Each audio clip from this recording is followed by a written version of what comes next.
Hustisya rin ang hiling ng misis ng isa sa mga person of interest sa Bulacan Massacre na namatay matapos pagbabarili nitong Miyerkules. Ang gate niya, wala daw kinalaman sa krimen ang kanyang mister. Nakatutok si Salima Refran, exclusive. Mga ayaw pumatay sa asawa ko, hindi wala kayo naawa sa mga anak ko. Puno ng paghihinagpis si Jonah sa pagpatay sa asawang si Roosevelt Sorima o Ponga.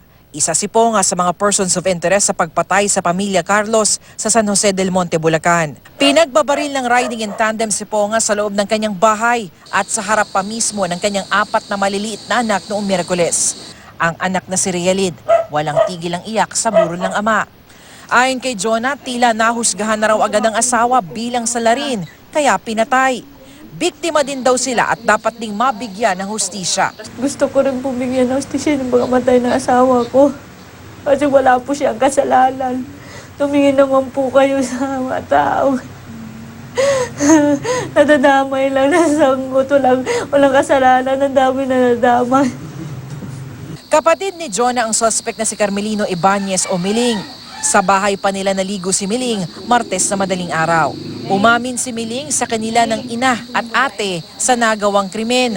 Habang po nga kinikwento niya po doon sa presinto, tumatayo po yung balahibo ko, hindi kaya po ng sikmura po yung kinikwento niya. Pero kahapon, binawi ni Miling ang kanyang kwento at sinabing tinorture siya kaya inamin ang krimen. Kahit kapatid ko po yun, hindi ko hawak po yun pag-iisip ng kapatid ko.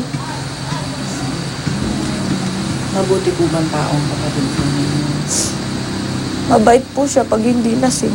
Naniniwala po ba kayong kayang gawin po ni Miling po yun? Hindi ko po alam, ma'am. Ang sigurado lang po ako na walang kasalanan yung asawa ko. Sa gitna ng aming panayam, nakadiskubre pa ng isang basyo ng bala ang mga bata. Inireport natin ito sa PNP para ma-recover. Humihingi ng tulong ang pamilya Sorima para maipalibing si Ponga. Patuloy ang investigasyon sa kaso ng pagpatay sa pamilya Carlos.